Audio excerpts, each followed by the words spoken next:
Good afternoon. Welcome to another session, lunch and learn session on on a Friday where we're talking about your health is your wealth. This is in line with our 8 dimensions of Sigma Wellness. The dimension of physical health requires us to acknowledge the importance of physical activity, balanced diets, and healthy living as men. For this segment of your health and your wealth, we have a pleasure to be joined by my committee chair for Sigma Health, Dr. Rayford, as well as Dr. Liyango Tolin, right? All right, he's a doctor of physical therapy. So I'm going to turn it over to Dr. Rayford, and we're going to get started.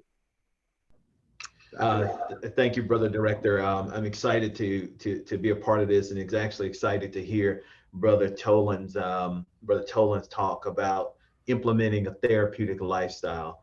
Brother Tolin is a kind of a accomplished clinician as well as teacher, and a dedicated brother, Phi Beta Sigma, and so we're really excited to hear his perspective on implementing a therapeutic lifestyle. This may be recorded. If it is and you have questions, you can feel free to reach out to us on the International Health Committee, the Social Action Director, to give us questions, feedback, and then tell us what else you'd like to hear. But again, this is part of our Men's Health Month, 8 dimensions of health wellness series. Brother Dr. Tolin, the floor is yours. Appreciate the nice introduction by both of you, Brother Chair, Brother Director. And I am absolutely thrilled to be able to impart on the brothers, at least my perspective in regards to a therapeutic lifestyle. So I'll just start the presentation, go into my slides. So, and if anyone pops in and has any questions while this is going on, that's actually really good as well. As was already stated, if there are any questions that actually come up, anyone can just reach out to anyone on the committee or myself, email that'll be provided, and you could always ask questions. This presentation, as I provide information, is always good if it's interactive, but in this medium, having it recorded for brothers to actually be able to go back to later is a really good resource as well. So we'll get into it. My title again, I'm Brother Dr. Liyango Tolin. Got a bunch of letters. I teach as well, so I'll bring that up in a minute as well. I like to say that those letters just mean that I believe that education is important. So the first is the MPT. I got my master's in physical therapy. I went back and got my doctorate in physical therapy. Went to a residency program and became an orthopedic manual physical therapist. And then the CI just means that I am certified and credentialed clinical instructor. So I believe that education is extremely important. And so we know that with Sigma Wellness, we have initiatives like Living Well Brother to Brother. And our focus is on trying to educate brothers in regards to Sigma wellness, right? And then decrease the disparities that we see in health initiatives or healthcare in people of color, but specifically for the fraternity and men of color. And when we talk about that in regards to the brotherhood, of course, this will have a local flavor. So your chapter, a state flavor, wherever your state is, your region. Again, whatever region you're supporting or you're a part of, and then on an international level. So we think about wellness, think about the planning and some of the elements of it. Things that'll help us is trying to make sure we are encouraging of brothers in all facets of life, providing the necessary resources, whether it's education, finances, again, just encouragement to promote healthy living, exercising on a regular basis, providing maybe even a calendar of physical activity or events that brothers can do. So like we have Relay for Life coming up, March for Dimes Walk. So those things in regards to social action and implementing it in a healthy lifestyle, we already have things that we can actually do. collaborating or cooperating again with your local chapters or other chapters in your state or region. And of course, not forgetting our sorors and collaborating with the sorors of Zeta Phi Beta. And so before I get started, this is educational and entertainment purposes.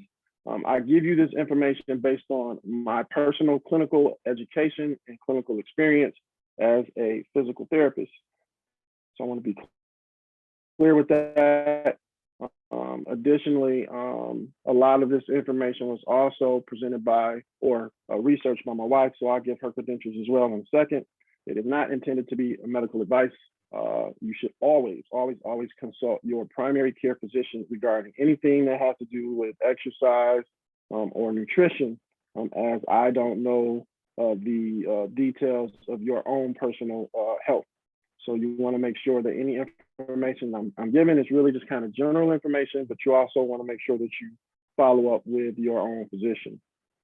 So again, my word of caution is my personal training, the research that I've had, and to make sure that you clear with your physician and get medical advice. So implementing a therapeutic lifestyle. Again, brother Dr. Raper, he kind of gave you some of my background. So here's some of my experience. Again, education is extremely important. I have a degree in psychology, allied health science, physical therapy.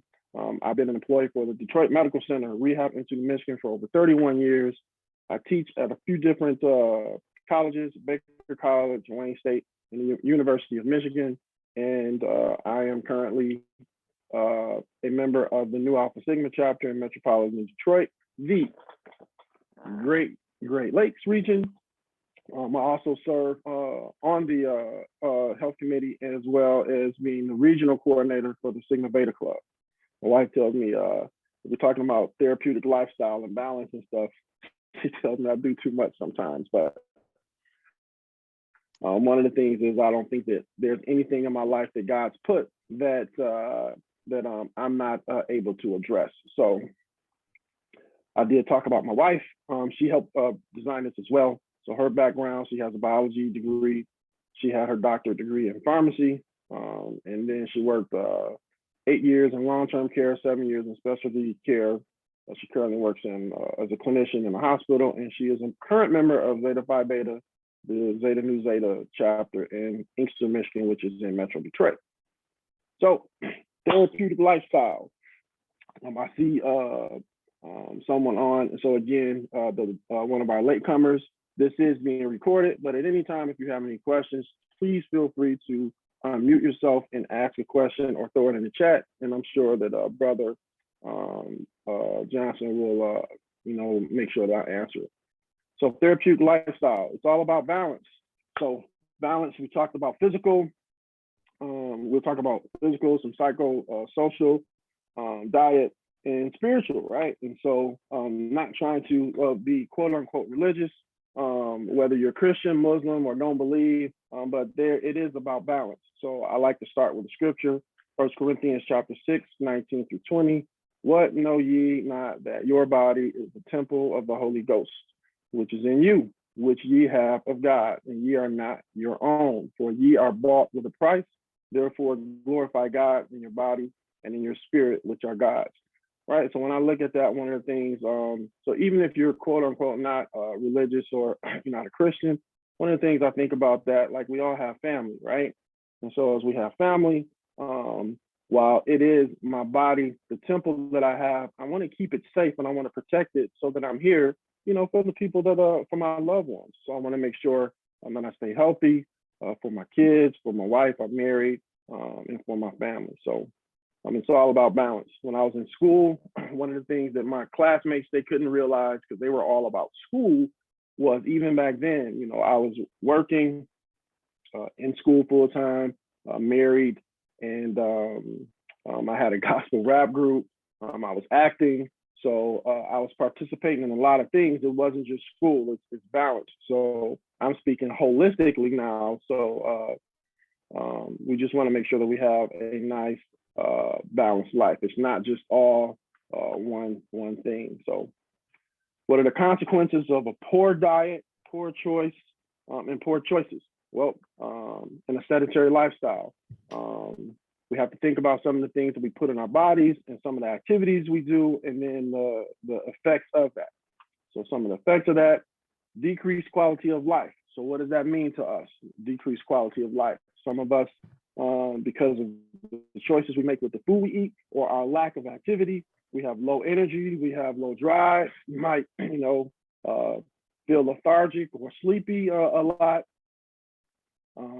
Age. So again, the educator in me.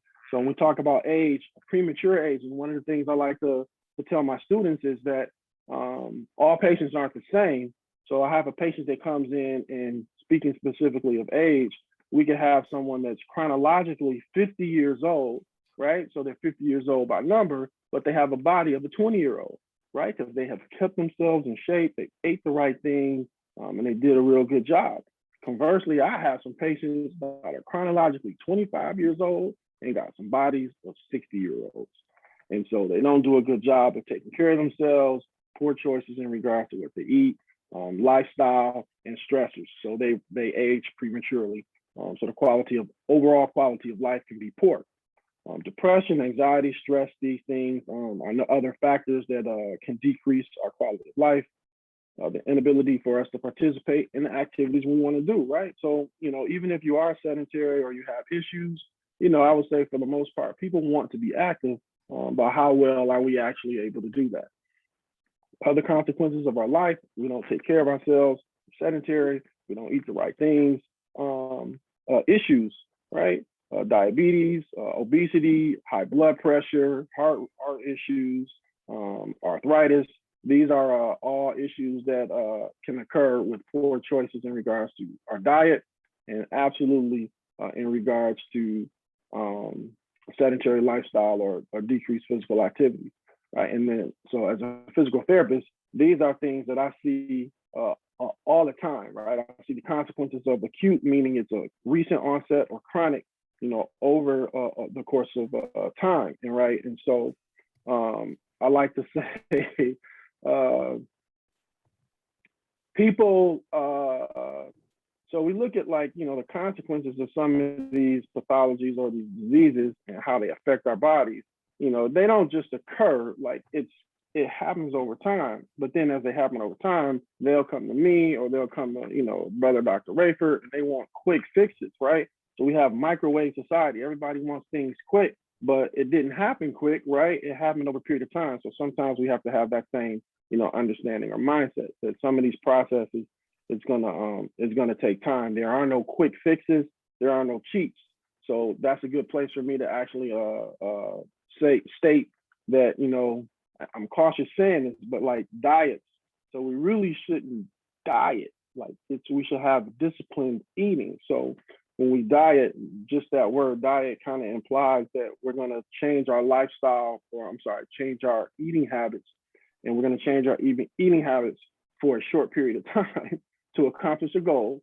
Once that goal is accomplished, then we're going to go back, right? Or we're going to slowly start implementing some of the other bad habits that we made. So I like to show this again. So let me go back.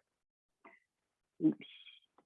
So one of the things that I talked about again was arthritis, right? And so arthritis is the decreased space in some of our joints. So specifically obesity and diabetes and how it affects arthritis. I like this to show this. So you don't have to be a diagnostic x-ray or a physician to be able to see if this is a normal knee joint, right? So we have the bone that's on the top, it's the femur.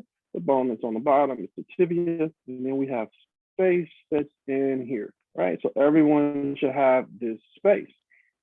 As you start making poor choices in regards to the stuff you eat, it can affect that space, and definitely as we increase our weight, it will affect that space. And then what happens is you will see this.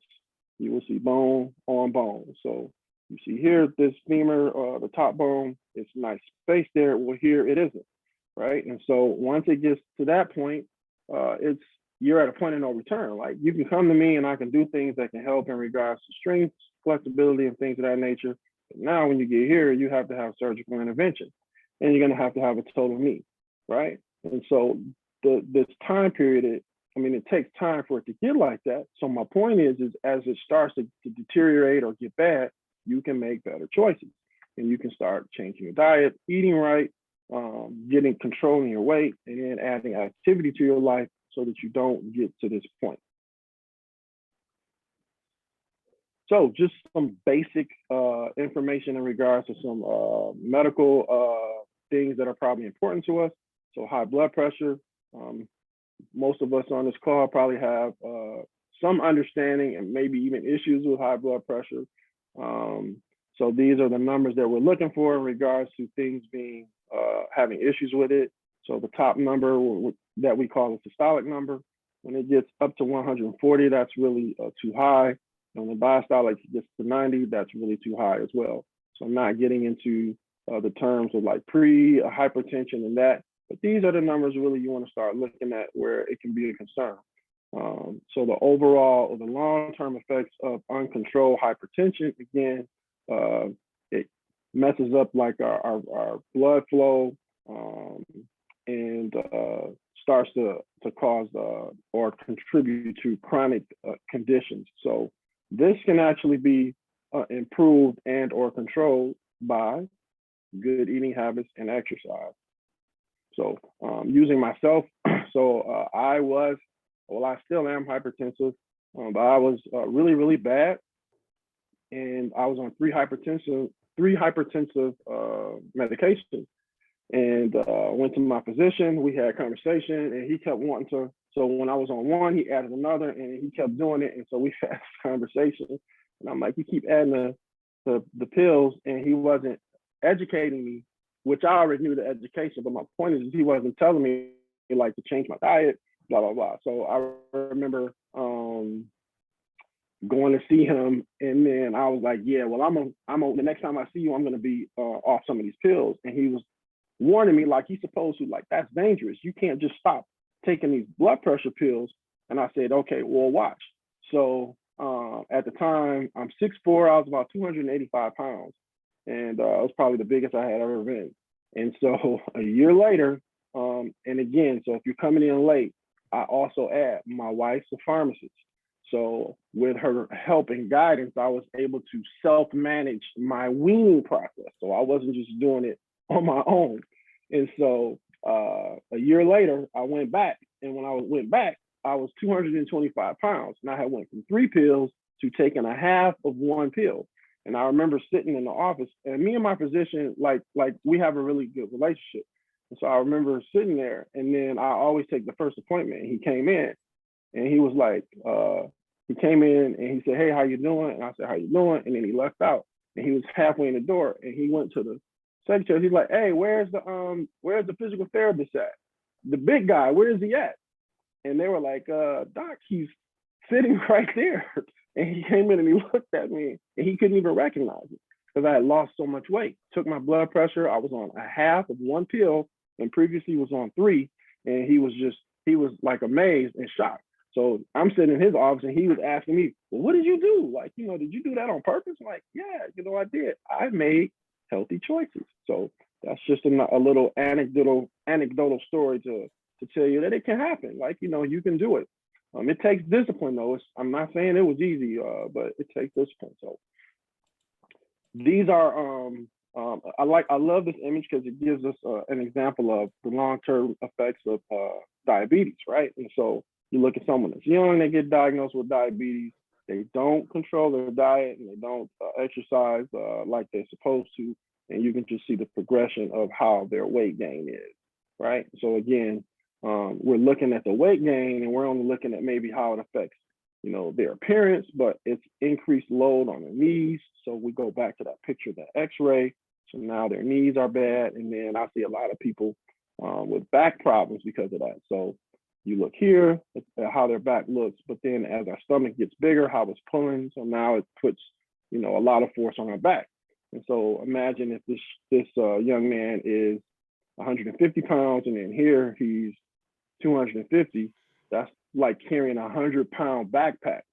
Like, we're not built to be carrying all that, or we weren't made to be carrying all of that weight. So Yes. So I love this right here.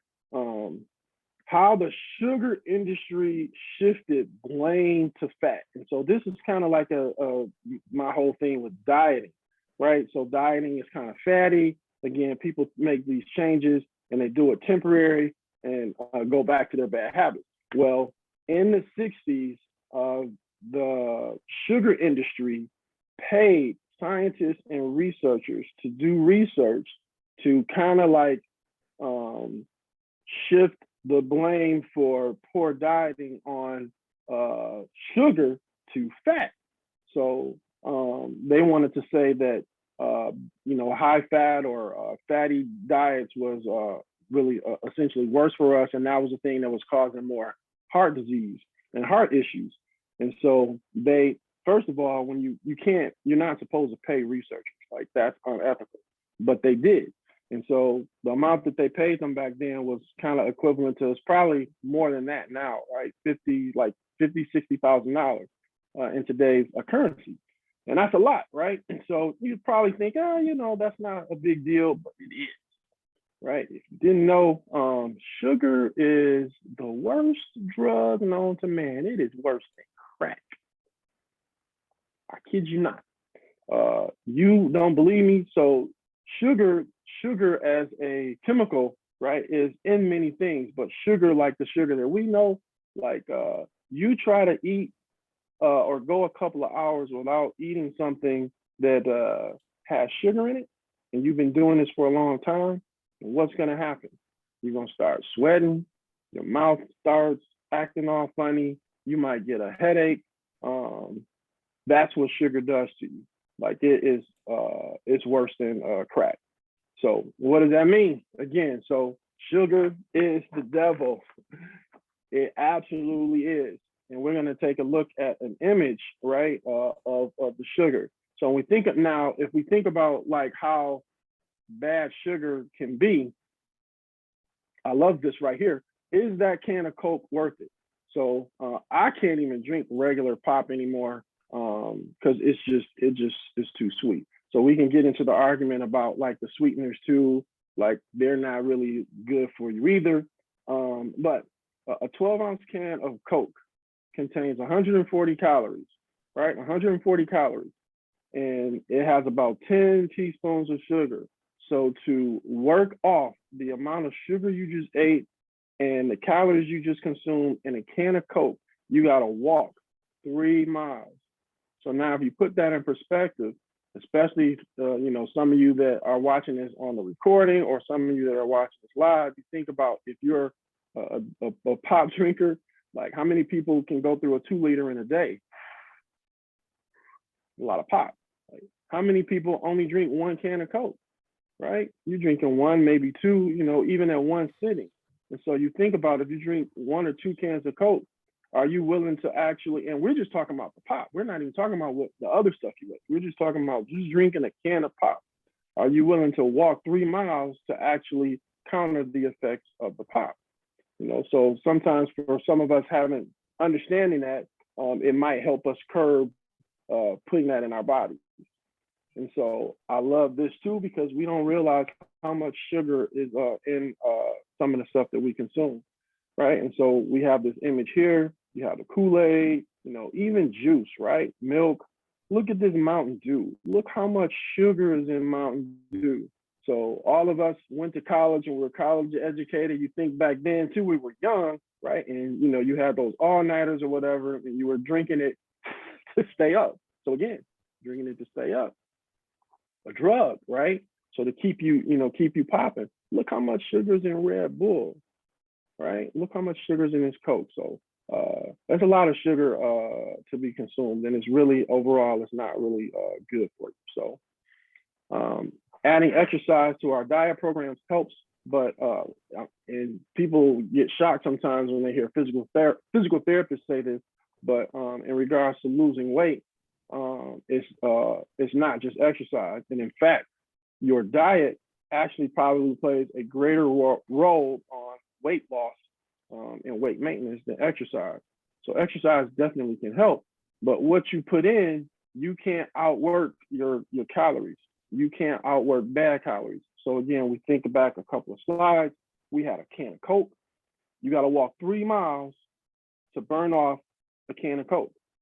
Well, who's going to be walking 3 miles, right? So you had a can of Coke for lunch. You had a cup of coffee with sugar for breakfast. You have another can of Coke for dinner. So that's 9 miles you got to walk just to burn off the liquid that you put in your body. We're not even talking about the food, so we're not talking about the bag of chips you probably ate or the Twinkie, right? Just again, another to realize that when we're in weight loss mode, a lot of people sometimes they don't understand why they're not losing weight when they're exercising. Well, it's probably because you're still putting in bad things, and you can't outwork bad calories. Another thing too is because I know we have a sister on the line, is that women they don't lose weight as quick as men. So me and my wife in our journeys is we've been trying to lose and maintain weight. It's a whole lot easier for me to lose weight. We'll see an image of that and what that kind of looks like shortly. But sometimes it can be discouraging, to our sisters, our wives, our mothers, our sorors, because they are looking and they're like eating discipline like us. They're exercising just as hard, and the weight loss it just isn't coming. And it's because, by design, women aren't made like men, right? Men are made to be more muscular, more lean, and women are made and designed to have a little bit more fat content. So that's why. So it's a lot harder for women to actually lose weight compared relative to men. So what are some of the benefits of, again, so if you have any questions as well, don't forget you can drop them in the chat or you can just unmute. I just want to say that before I continue. So some of the benefits of a healthy lifestyle, right? We get to live a longer, hopefully, and not just longer, but the quality of that length of life is good, right? So we're not old, we're not decrepit, we're not sick. So, you think about how long or what the lifespan expectancy of people are. As long as you take care of yourself, it actually is getting longer and longer. But what is the quality of your life? Right? Are you a person who is dealing with a lot of chronic illnesses or diseases, or are you actually in good health?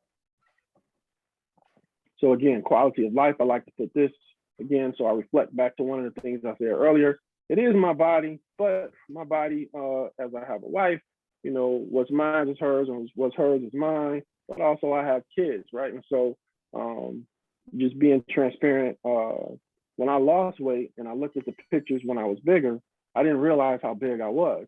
And so sometimes my wife would say some words that would cut, and they were hurt, right?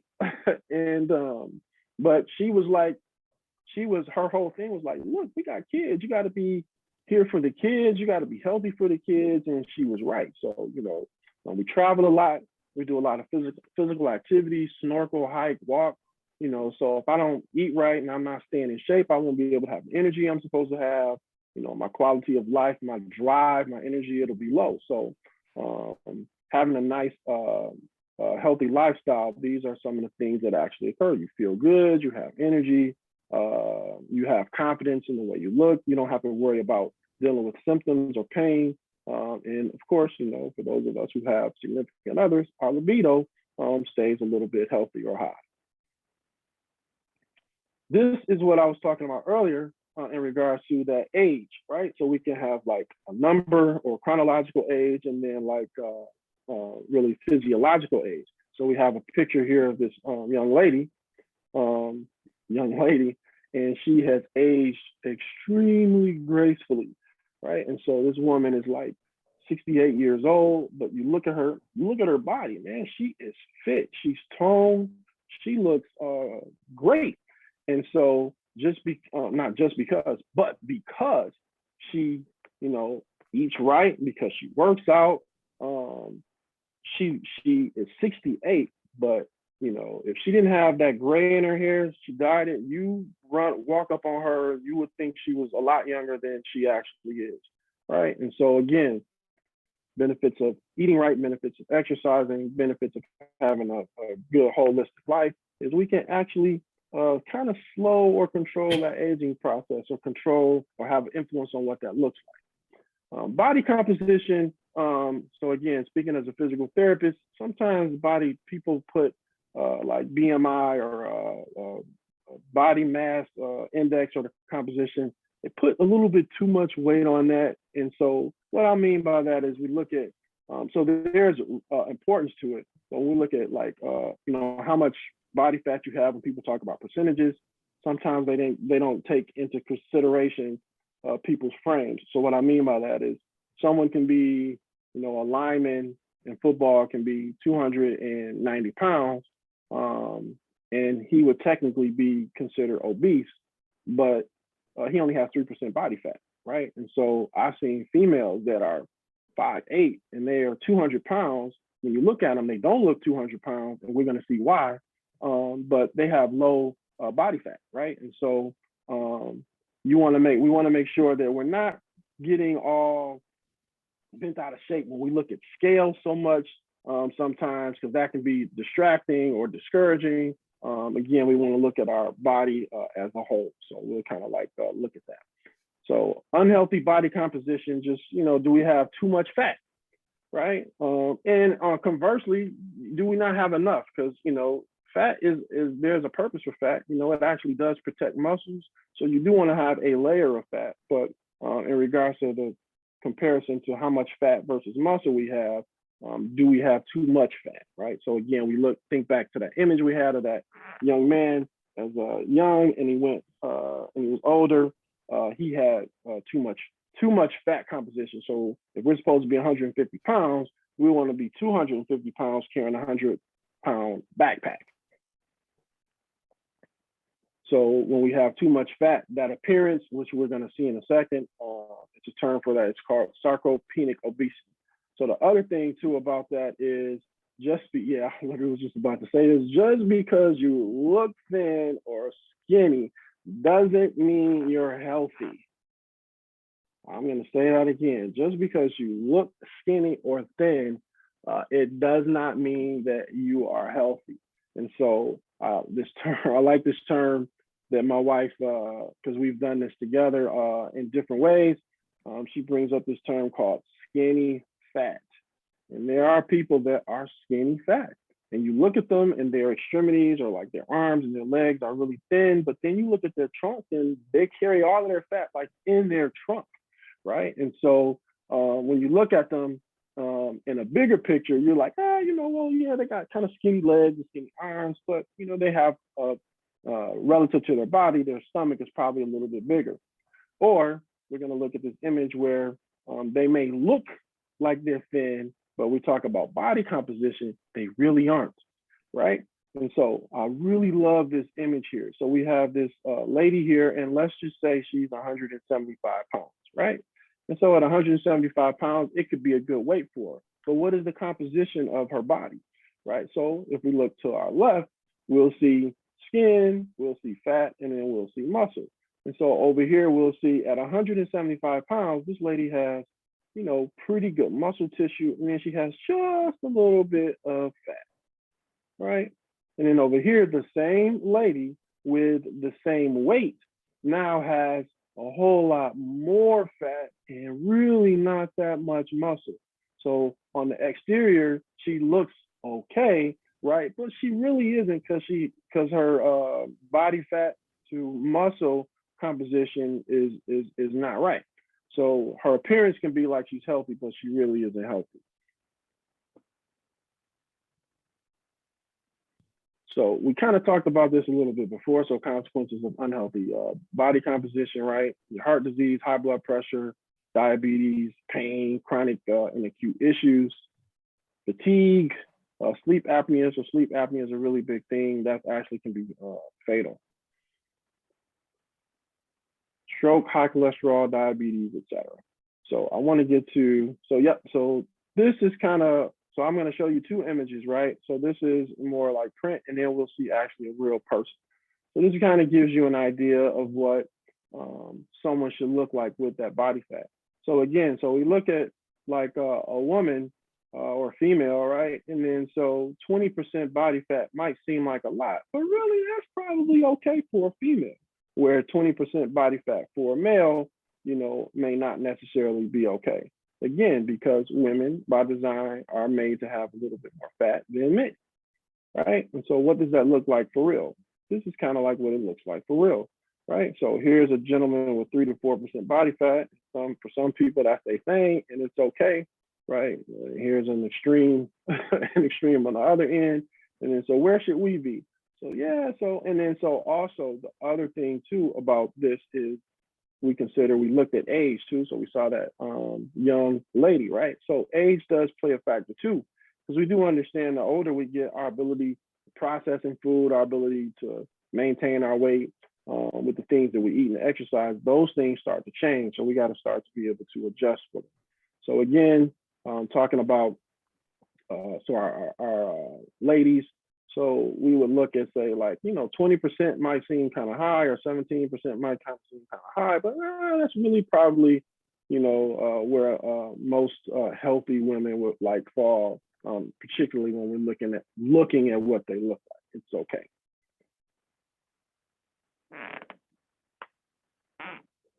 So I ask this question in class sometimes and get interesting comments from my students, and it's like, well, how much, when you compare 5 pounds, does 5 pounds of fat weigh more than 5 pounds of muscle? And then I show them this, and then when they see this, they're in their head, some of them, it's like, okay, well, yeah, I mean, look, it's you can see that it's more. Like, yeah, you can see that it's more, but 5 pounds equals 5 pounds.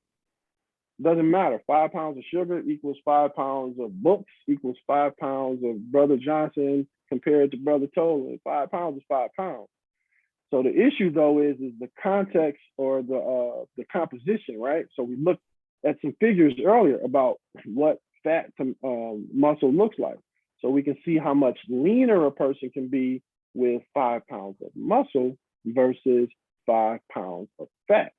And so that's why it's important, right, to understand this presentation. 5 pounds of fat is a lot. The weight is the weight is the same, but the expansion, right, the diameter of it is significantly different. So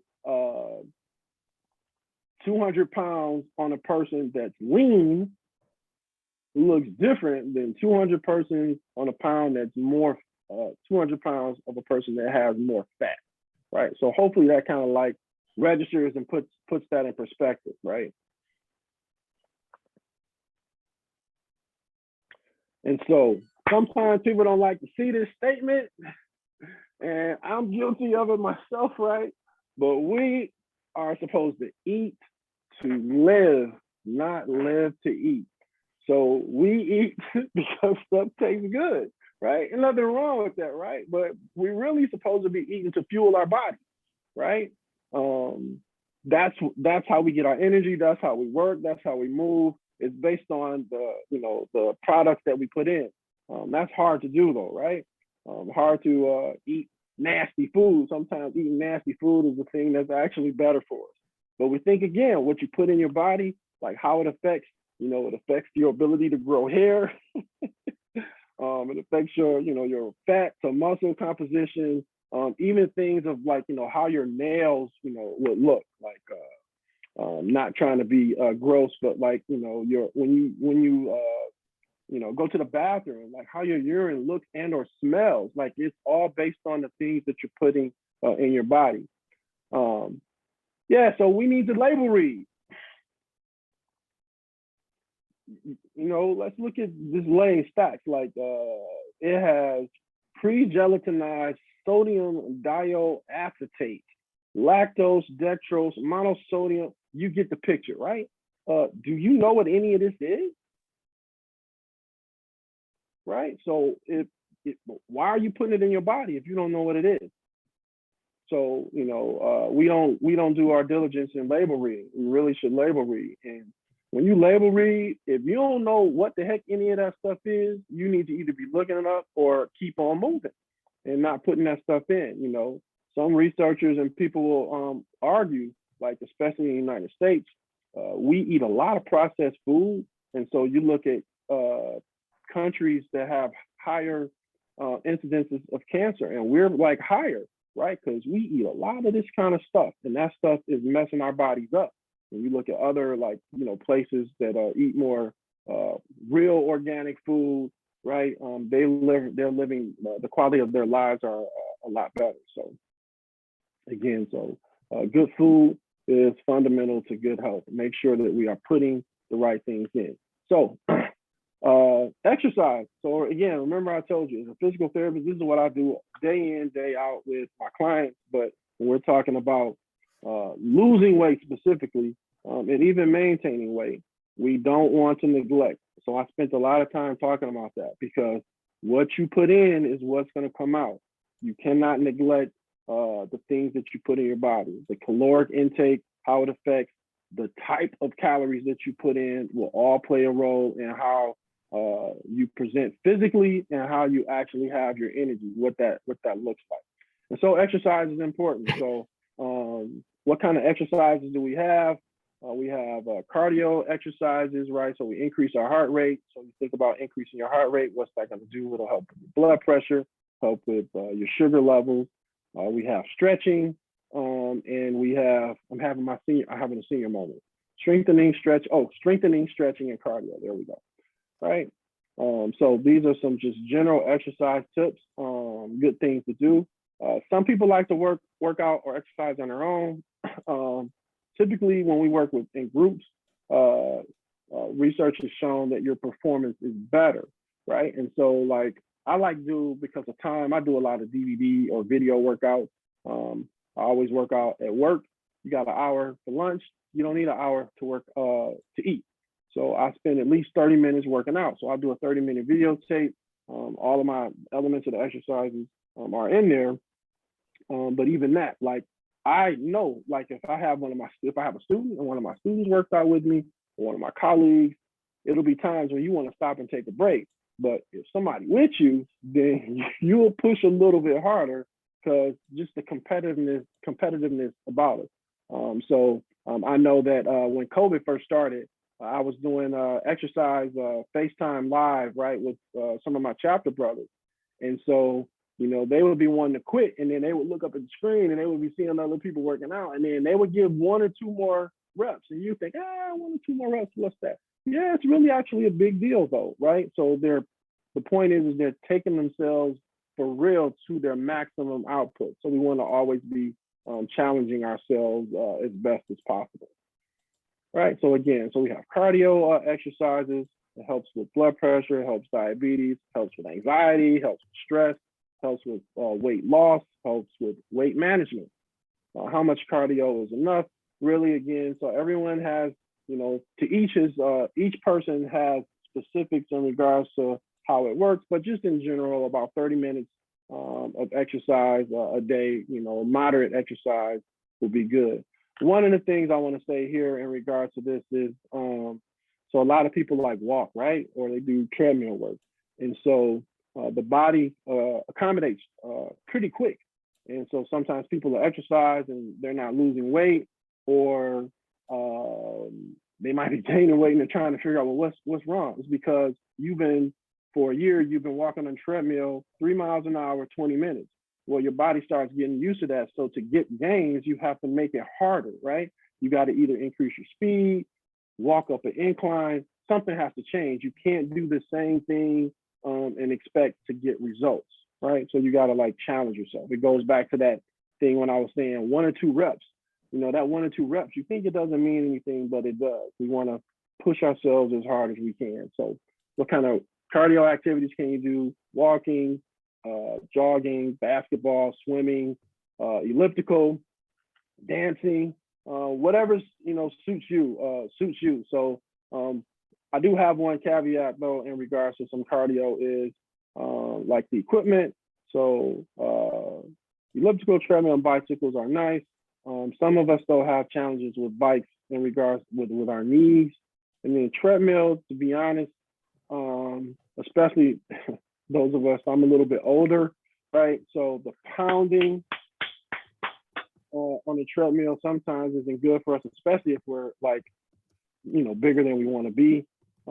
I like the elliptical better because it moves just like the treadmill without the contact, right? So the elliptical, you always have a contact, and the treadmill, you got contact. So you can get no trauma to your joints on the elliptical and get the same benefits as if you were on a treadmill.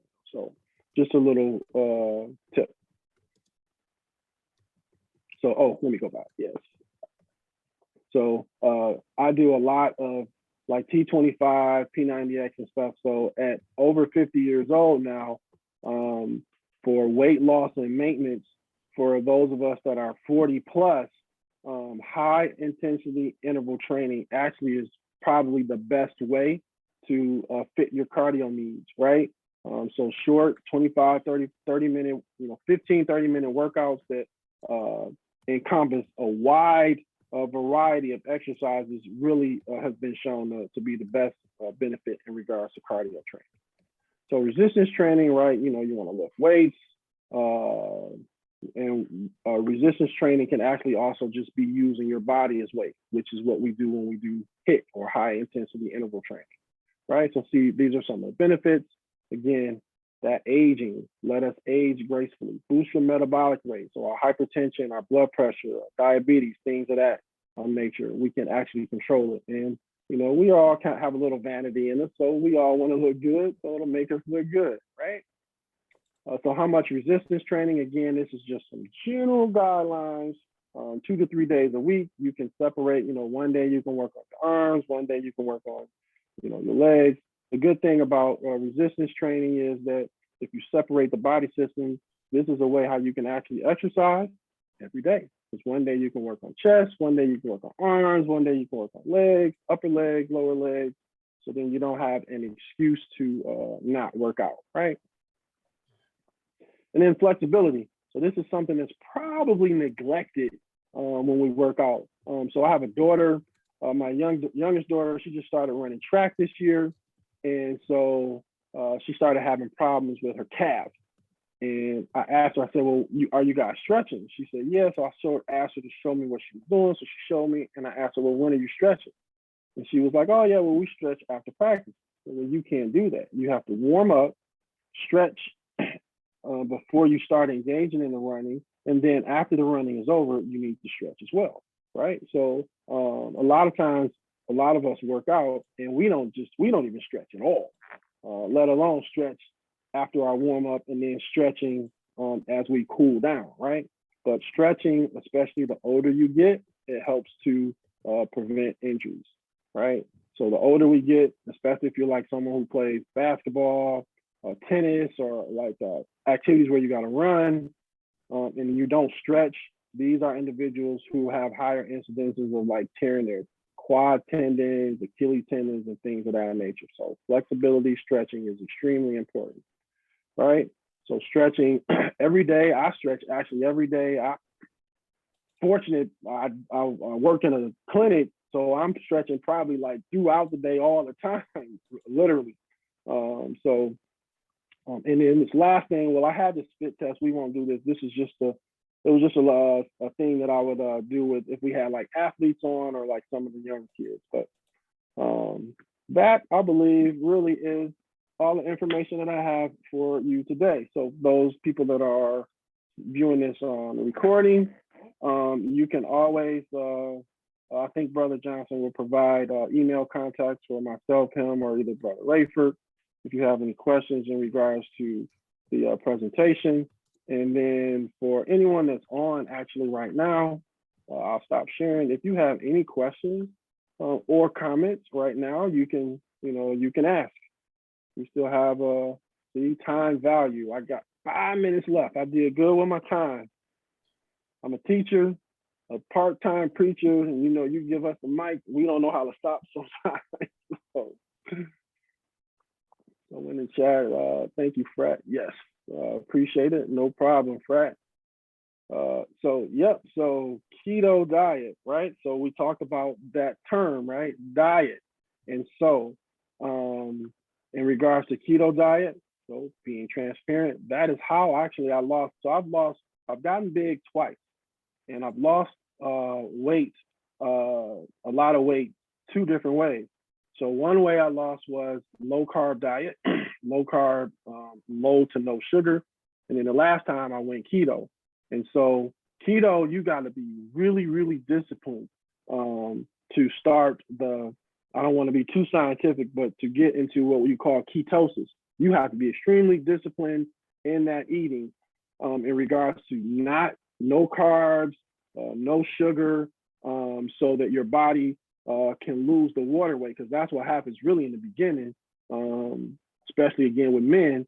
Like, I can go, if I'm strict keto in 1 to 2 weeks, I can drop about 10 to 15 pounds because the water weight, it will just come off, right? And then it starts to balance off, and then it'll start slowly coming off. So keto diet, can it work? Can you lose weight? Absolutely, right? It is a good way to boost or jumpstart for weight loss. You have to be disciplined. Also, because it's nutrition in there, you need to consult your physician, especially if you have any kind of medical conditions, to make sure it's not compromising whatever medical condition you are.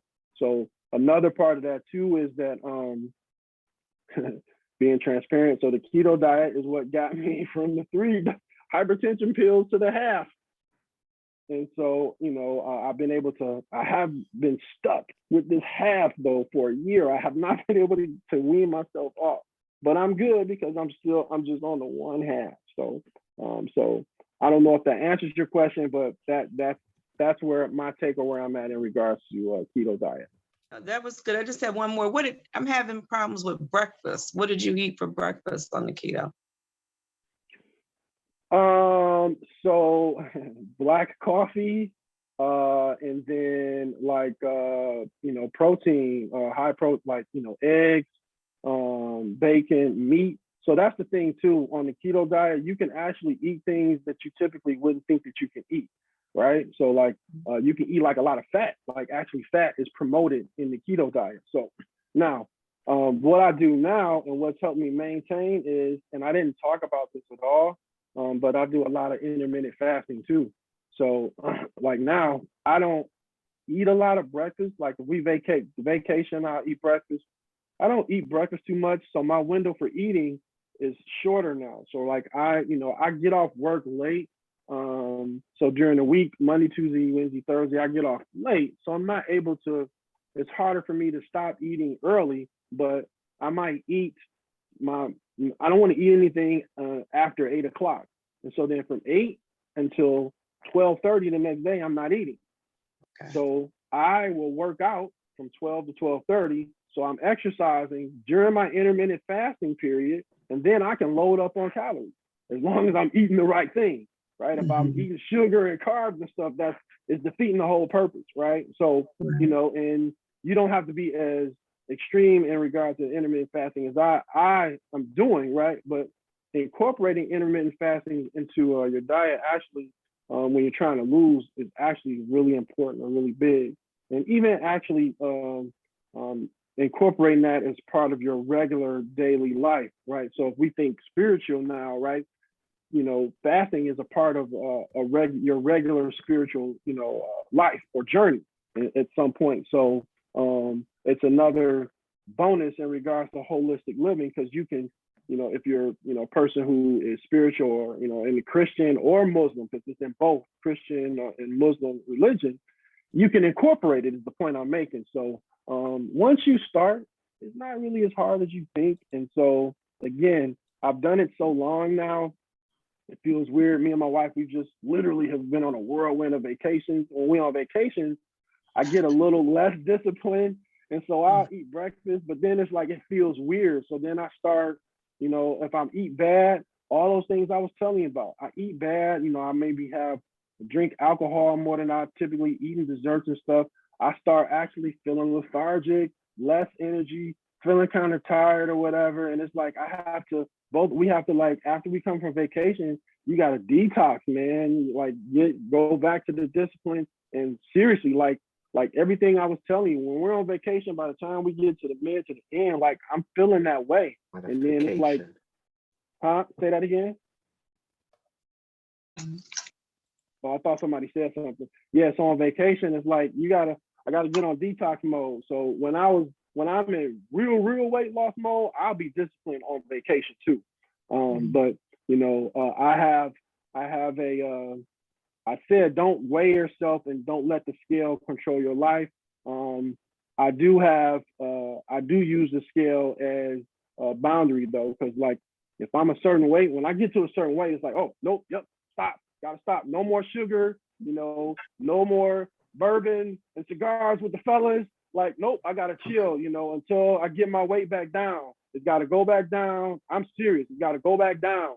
And then, okay, I'll get back down and then I'm being honest, right? And then I might be a little bit less disciplined, right? But there's a weight of no return for me. I am never, ever gonna be heavier than this weight. And when I get on the scale and I see it, and I weigh myself in the morning too, right? It's my morning weight because if I weigh myself in the morning, I'm 245. By the time I eat, I might be 252. Well, Right. Okay, that's fine. So, and that's again why I have that hard cap. I'm not getting heavier than this.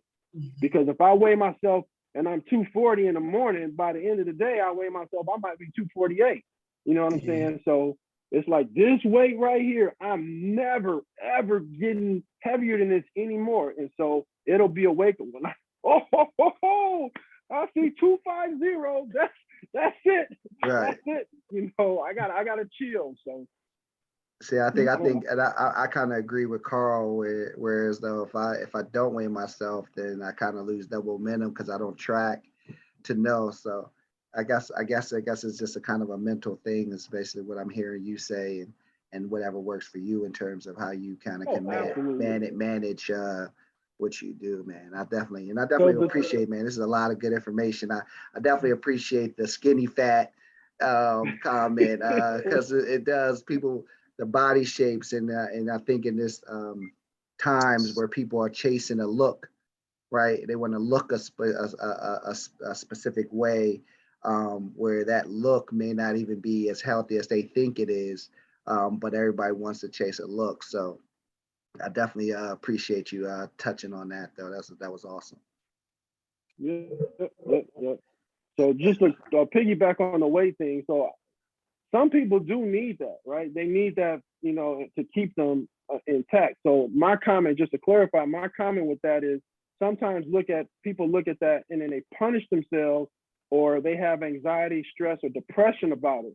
And they're looking at it, especially women, because they don't lose weight as quick as us. It's like, oh my God, I ate right for 2 months and I exercised and I only lost 3 pounds, right? Don't punish yourself that way. It's okay because the weight may not change, the numbers may not change, but you may look different.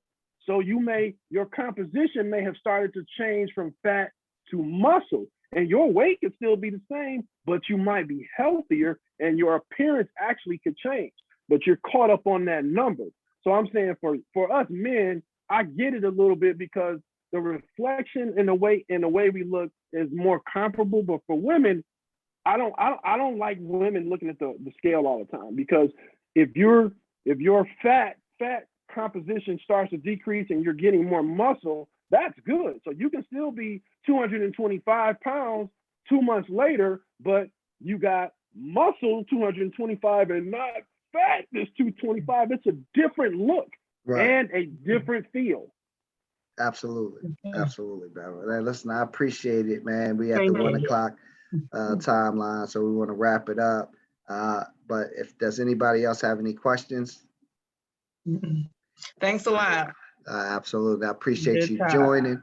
Definitely appreciate you joining this session of a lunch and learn. Definitely appreciate you, Brother Tolin, for giving us all those jewels in your presentation. I do want to remind folks who attended or who's going to view this later that tomorrow. The good brothers of the Beta Rho Sigma out of Camden are having a Rise Men's Conference. So that's starting at 10 o'clock a.m. So if you're free, that's in Eastern time. So 10 o'clock Eastern. I think that's a good